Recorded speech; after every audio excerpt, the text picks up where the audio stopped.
ನಿನ್ನ ನಂಬಿಕೆಯಂತೆ ನೀವಾಗುತ್ತೀರಿ. ನಿನ್ನನ್ನು ನೀವು ಖುಷಿ ಎಂದುಕೊಂಡರೆ, ನಂಬಿದರೆ ನಾಳೆ ನೀವು ಖುಷಿಯಾಗಿಯೇ ಆಗುತ್ತೀರಿ.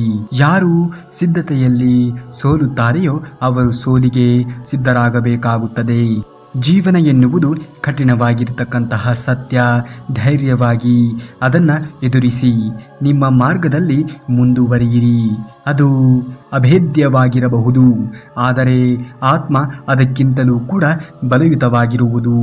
ಸತ್ಯ, ನಿಷ್ಠೆ, ಪಾವಿತ್ರತೆ ಮತ್ತು ನಿಸ್ವಾರ್ಥತೆ ಈ ಮೂರು ಯಾರಲ್ಲಿ ಇರುತ್ತದೆಯೋ ಅವರನ್ನು ಈ ಜಗತ್ತಿನ ಯಾವ ಶಕ್ತಿಯೂ ಕೂಡ ನಿಗ್ರಹಿಸಲು ಸಾಧ್ಯವಿಲ್ಲ.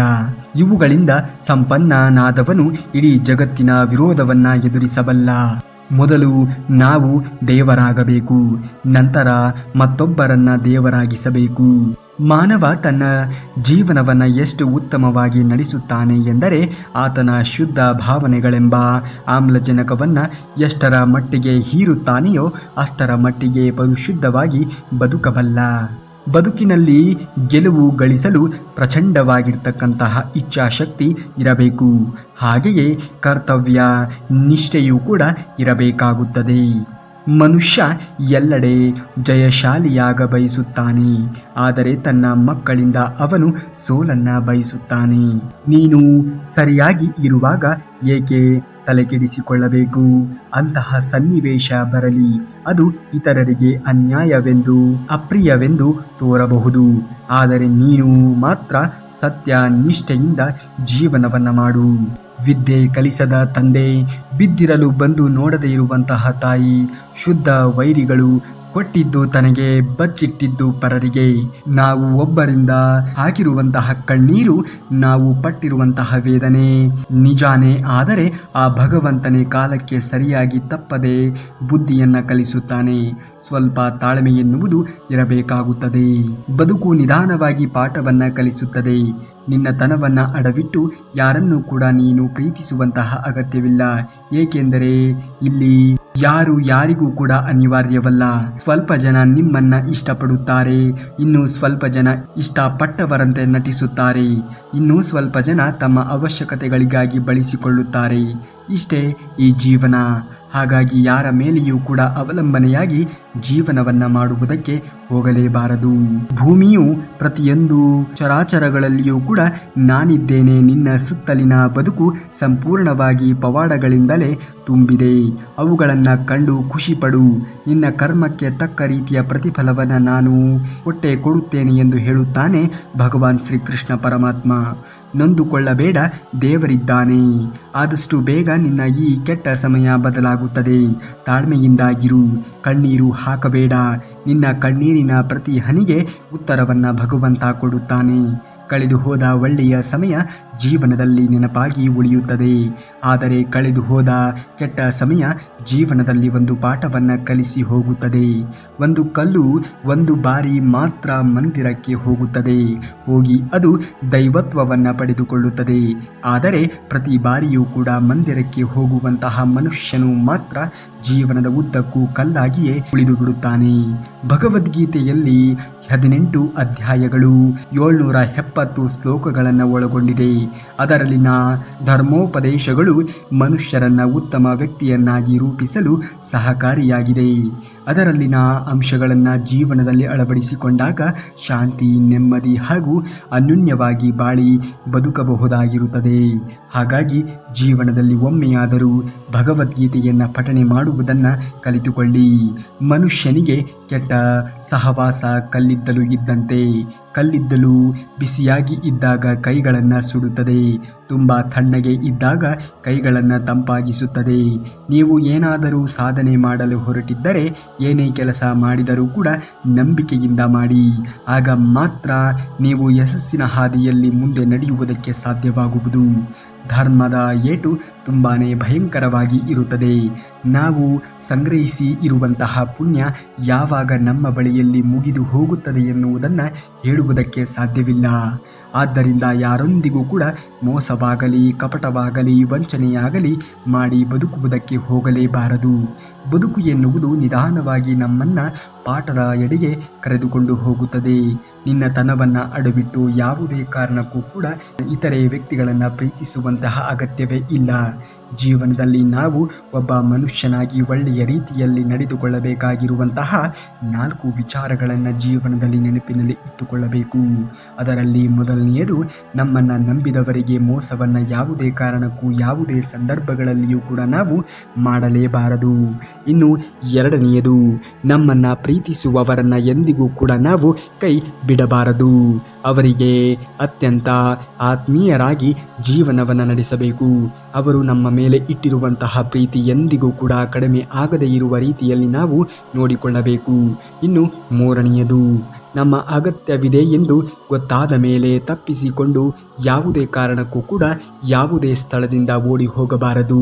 ಇನ್ನು ನಾಲ್ಕನೆಯದು, ನಮಗೆ ಸಹಾಯ ಮಾಡಿದವರನ್ನ ಎಂದಿಗೂ ಕೂಡ ಮರೆತು ಜೀವನವನ್ನು ಕಳೆಯಬಾರದು ನೋಡಿ. ಏಕೆಂದರೆ ಇಂತಹ ಸಂದರ್ಭಗಳಲ್ಲಿ ನೀವು ಈ ನಿಮ್ಮ ಕರ್ತವ್ಯಗಳಿಂದ ದೂರವಾಗಿದ್ದೀರಾ ಎನ್ನುವುದಾದರೆ ಆ ಭಗವಂತನು ಕೂಡ ನಿಮಗೆ ಕ್ಷಮಿಸುವುದಿಲ್ಲ. ನೀನು ಎಲ್ಲಿಯವರೆಗೆ ಭಯ ಪಡುತ್ತಾ ಇರುತ್ತೀಯೋ ಅಲ್ಲಿಯವರೆಗೆ ಬೇರೆಯವರು ನಿನ್ನ ಜೀವನವನ್ನು ನಿರ್ಧರಿಸುತ್ತಲೇ ಇರುತ್ತಾರೆ. ಆದ್ದರಿಂದ ನಿನ್ನ ಭಯವನ್ನು ನಿವಾರಿಸಿಕೊಂಡು ನಿರ್ಭಯವಾಗಿ ಮುನ್ನಡೆಯುವುದನ್ನು ಕಲಿತುಕೋ. ಜೀವನದಲ್ಲಿ ನಿನಗೆ ಎಂದಾದರೂ ಅವಕಾಶ ಸಿಕ್ಕರೆ ನೀವು ಸಾರಥಿಯಾಗಬೇಕೇ ಹೊರತು ಸ್ವಾರ್ಥಿಗಳು ಆಗಿ ಜೀವನವನ್ನು ಕಳೆಯಬಾರದು. ಯಾವುದಕ್ಕಾಗಿ ನಾವು ಜೀವನದಲ್ಲಿ ಚಿಂತೆಯನ್ನು ಪಡಬೇಕು, ಯಾವುದಕ್ಕಾಗಿ ನಾವು ಜೀವನದಲ್ಲಿ ಭಯವನ್ನು ಪಡಬೇಕು, ಏನಾಗುತ್ತದೆಯೋ ಎಂದು ಯೋಚಿಸುತ್ತಾ ಕಾಲಹರಣವನ್ನು ಮಾಡಬಾರದು. ಮೇಲೊಬ್ಬ ಇರುವನು ನಿನ್ನನ್ನು ಕಾಯುವುದಕ್ಕೆ. ನಿನ್ನ ಕೆಲಸವನ್ನು ನೀನು ಶ್ರದ್ಧೆಯಿಂದ ಭಕ್ತಿಯಿಂದ ಮಾಡು. ಏನು ಆದರೂ ಕೂಡ ಅದು ನಿನ್ನ ಒಳಿತಿಗಾಗಿಯೇ ಆಗುತ್ತದೆ ಎನ್ನುವಂತಹ ಆತ್ಮವಿಶ್ವಾಸವನ್ನು ಇಟ್ಟುಕೋ. ನಿನ್ನ ಜೀವನದಲ್ಲಿ ಅನೇಕ ಬಾರಿ ಸೋಲುಗಳು ಬಂದಿರಬಹುದು, ಆದರೆ ನೀನು ಎಂದಿಗೂ ಕೂಡ ನಿನ್ನ ಸೋಲನ್ನು ಬಿಡಬೇಡ.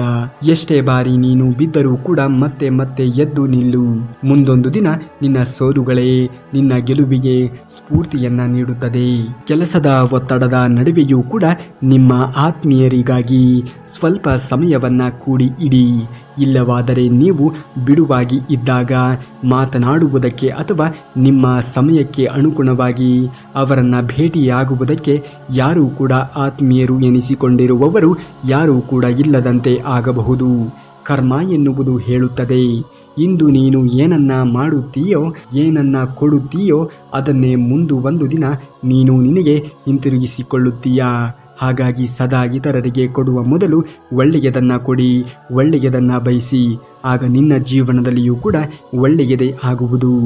ಸಂಪತ್ತು ಎಷ್ಟೇ ಇದ್ದರೂ ಸರಳತೆ ಮಾತ್ರ ಮನುಷ್ಯನಿಗೆ ಒಳ್ಳೆಯ ಗೌರವವನ್ನು ತಂದುಕೊಡುತ್ತದೆ.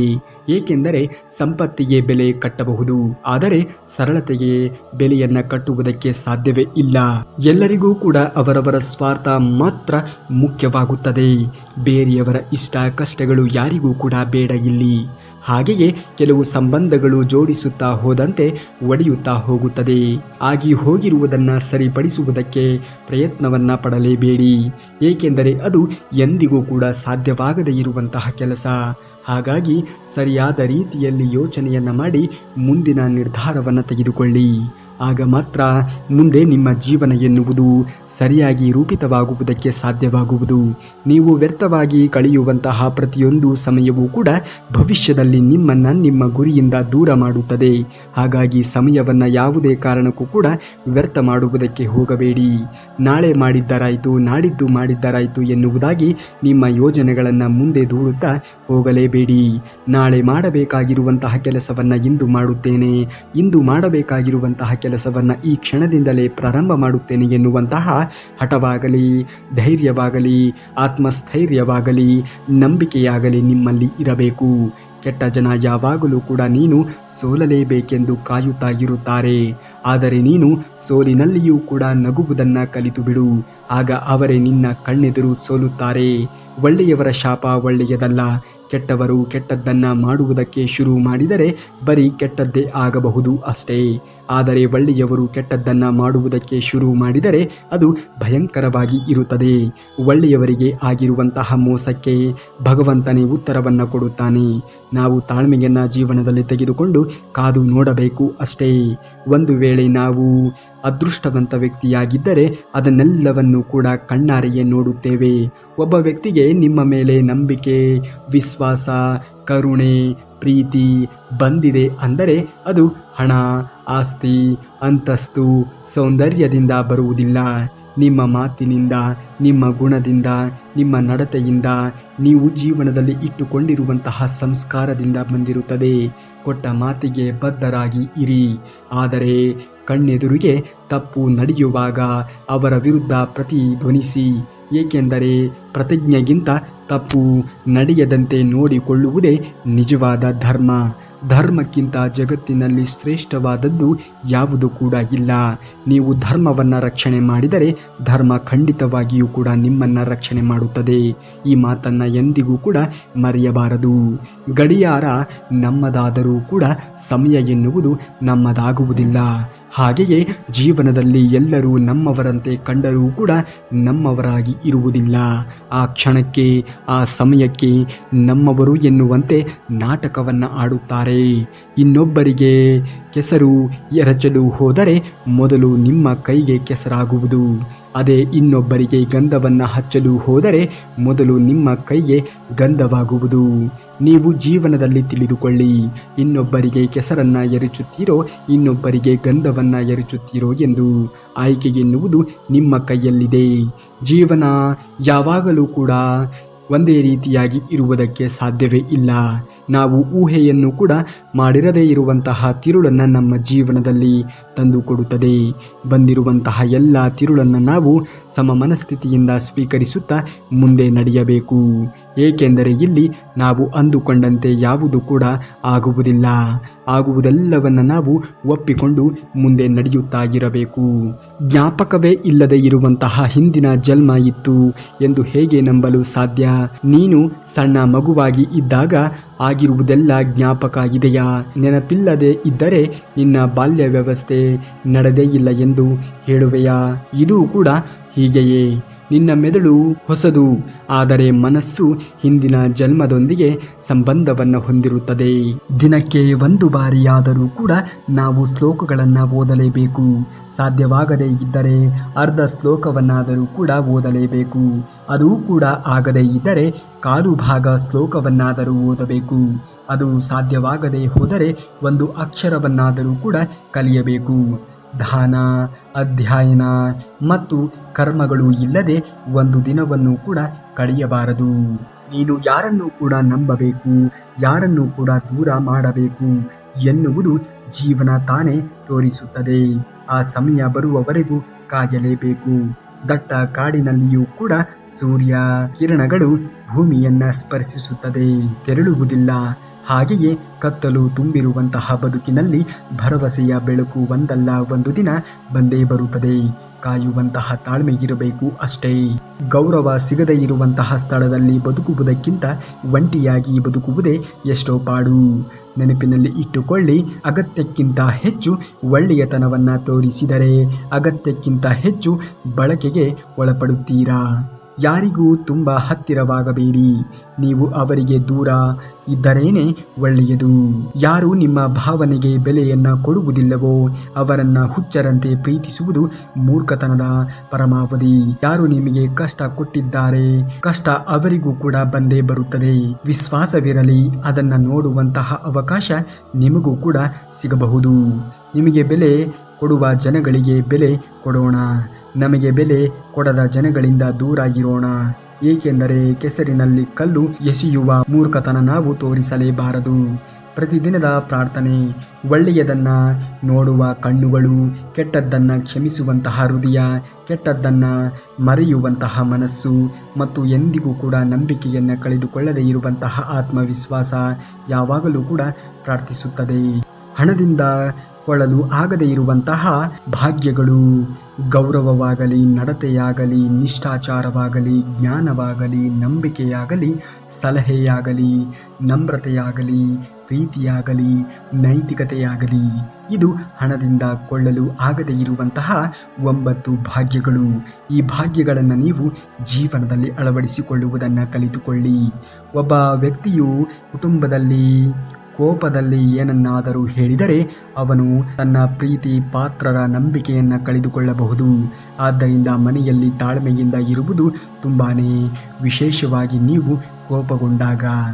ನದಿಯ ದಡದಲ್ಲಿ ಬೆಳೆಯುವಂತಹ ಮರ ಒಣಗಿದ ಮರಕ್ಕೆ ಬೆಂಕಿ ಹಚ್ಚಿದರೆ ಇಡೀ ಕಾಡೇ ಸುಡುತ್ತದೆ. ಪಾಪಿ ಮಗ ಇಡೀ ಕುಟುಂಬವನ್ನೇ ನಾಶ ಮಾಡುತ್ತಾನೆ. ವಿದ್ವಾಂಸ ಶಸ್ತ್ರ ದೃಷ್ಟಿಯುಳ್ಳವನಾಗಿರುತ್ತಾನೆ. ರಾಜನು ನೀತಿ ದೃಷ್ಟಿಯುಳ್ಳವನಾಗಿರುತ್ತಾನೆ. ಮಿತ್ರರು ವೇದಾರ್ಥ ದೃಷ್ಟಿಯುಳ್ಳವರಾಗಿರುತ್ತಾರೆ. ಇತರರು ಅರ್ಥ ಹಣ ದೃಷ್ಟಿಯುಳ್ಳವರಾಗಿರುತ್ತಾರೆ. ಒಬ್ಬ ಬುದ್ಧಿವಂತ ವ್ಯಕ್ತಿಯೊಂದಿಗಿನ ಸಂಭಾಷಣೆಯು 1 ತಿಂಗಳ ಪುಸ್ತಕ ಅಧ್ಯಯನಕ್ಕೆ ಸಮವಾಗಿರುತ್ತದೆ. ಅಪರಾಧಿಯನ್ನ ನಿರಪರಾಧಿ ಎಂದು ಘೋಷಿಸುವಂತಹ ವ್ಯಕ್ತಿಗೂ ಕೂಡ ಅಪರಾಧಿಗೆ ನೀಡುವಂತಹ ಶಿಕ್ಷೆಯನ್ನೇ ನೀಡಬೇಕು. ಯಶಸ್ವಿಯಾಗಲು ನಿಮಗೆ ಒಳ್ಳೆಯ ಸ್ನೇಹಿತರು ಬೇಕು ಮತ್ತು ಹೆಚ್ಚು ಯಶಸ್ವಿಯಾಗುವುದಕ್ಕೆ ನಿಮಗೆ ಒಳ್ಳೆಯ ಶತ್ರು ಕೂಡ ಬೇಕು. ಜ್ಞಾನವು ಜೀವನದ ದೊಡ್ಡ ಆಸ್ತಿ. ಯಾವಾಗಲೂ ಕೂಡ ಹೊಸ ವಿಷಯಗಳನ್ನು ಕಲಿಯಲು ಪ್ರಯತ್ನಿಸಿ, ಏಕೆಂದರೆ ಜ್ಞಾನವು ವ್ಯಕ್ತಿಯನ್ನು ಬುದ್ಧಿವಂತನಾಗಿ ಮಾಡುತ್ತದೆ. ಜ್ಞಾನವಿಲ್ಲದೆ ಒಬ್ಬ ವ್ಯಕ್ತಿಯು ತನ್ನ ತಪ್ಪುಗಳಿಂದ ಕಲಿಯಲು ಸಾಧ್ಯವಿಲ್ಲ. ಜ್ಞಾನದಿಂದ ಮಾತ್ರ ನಾವು ನಮ್ಮ ಜೀವನದಲ್ಲಿ ಸರಿಯಾದ ನಿರ್ಧಾರಗಳನ್ನು ತೆಗೆದುಕೊಳ್ಳುವುದಕ್ಕೆ ಸಾಧ್ಯವಾಗುವುದು. ಹಾಗಾಗಿ ಜೀವನದಲ್ಲಿ ನಿರ್ಧಾರಗಳನ್ನು ಅಥವಾ ಜ್ಞಾನಗಳನ್ನು ನೀವು ಪಡೆದುಕೊಂಡಿದ್ದೇ ಆದರೆ ಮಾತ್ರ ಜೀವನ ಎನ್ನುವುದು ಸರಿಯಾದ ದಾರಿಯಲ್ಲಿ ಮುಂದುವರಿಯುವುದಕ್ಕೆ ಸಾಧ್ಯವಾಗುವುದು. ಪ್ರತಿಯೊಂದು ಬಿಕ್ಕಟ್ಟನ್ನು ಕೂಡ ಎದುರಿಸುವುದಕ್ಕೆ ನಮ್ಮ ಗುರಿಯತ್ತ ದೃಢ ನಿಶ್ಚಯಿಂದ ಇರುವವರಿಗೆ ಅದೃಷ್ಟ ಅನುಕೂಲಕರವಾಗಿರುತ್ತದೆ. ತುಂಬಿದ ಹೊಟ್ಟೆಗೆ ಬಡಿಸಿರುವಂತಹ ಊಟ, ಕಿವುಡನ ಮುಂದೆ ಕೂಗಿದಂತಹ ಕೂಗು, ಅವಶ್ಯಕತೆ ಇಲ್ಲದೆ ನೀವಾಗಿ ಕೇಳಿ ಮಾಡಿದ ಸಹಾಯ, ಹಣದ ಅಹಂಕಾರ ತುಂಬಿಕೊಂಡವನ ಮುಂದೆ ಹೇಳಿಕೊಂಡಿರುವಂತಹ ನೋವು, ಇವೆಲ್ಲವೂ ಕೂಡ ವ್ಯರ್ಥ. ದುರಾಸೆಗಿಂತ ಕೆಟ್ಟದ್ದಾದ ದುರ್ಗುಣ ಇನ್ನೊಂದಿಲ್ಲ. ನಿಂದನೆಗಿಂತ ಪಾಪಕಾರವಾದದ್ದು ಯಾವುದಿದೆ? ಸತ್ಯವಂತನಿಗೆ ತಪಸ್ಸಿನ ಅವಶ್ಯಕತೆ ಏನು? ಶುದ್ಧ ಹೃದಯ ಇರುವಂತಹ ವ್ಯಕ್ತಿಗೆ ತೀರ್ಥಯಾತ್ರೆಯನ್ನ ಮಾಡುವಂತಹ ಅವಶ್ಯಕತೆಯಾದರೂ ಏನಿದೆ? ಒಬ್ಬ ವ್ಯಕ್ತಿಯ ಭವಿಷ್ಯವನ್ನ ಅವನ ಪ್ರಸ್ತುತವಾಗಿರುವಂತಹ ಸ್ಥಿತಿಗಳ ಆಧಾರದ ಮೇಲೆ ನಿರ್ಣಯಿಸಲು ಹೋಗಬೇಡಿ. ಏಕೆಂದರೆ ಕಾಲಕ್ಕೆ ಕಪ್ಪು ಕಲ್ಲಿದ್ದಲನ್ನು ಕೂಡ ಹೊಳೆಯುವಂತಹ ವಜ್ರವನ್ನಾಗಿ ಬದಲಾಯಿಸುವಂತಹ ಶಕ್ತಿ ಇದೆ. ಹಾಗಾಗಿ ಯಾರನ್ನೂ ಕೂಡ ಹೀಯಾಳಿಸಿ ಅಥವಾ ಕೆಳಮಟ್ಟದಲ್ಲಿ ನೋಡುವುದಕ್ಕೆ ಹೋಗಲೇಬೇಡಿ. ಇನ್ನು ನೀವೇನಾದರೂ ಶ್ರೀಕೃಷ್ಣ ಪರಮಾತ್ಮನ ಭಕ್ತರಾಗಿದ್ದರೆ ಈ ಕೂಡಲೇ ಈ ವಿಡಿಯೋಗೆ ಒಂದು ಲೈಕನ್ನು ಮಾಡಿ ಹಾಗೂ ಜೈ ಶ್ರೀಕೃಷ್ಣ ಪರಮಾತ್ಮ ಎಂದು ಕಮೆಂಟನ್ನು ಮಾಡಿ. ಇನ್ನು ಮುಂದಿನ ವಿಡಿಯೋದಲ್ಲಿ ಸಿಗುವವರೆಗೂ ಧನ್ಯವಾದ ಕರುನಾಡಿಗೆ.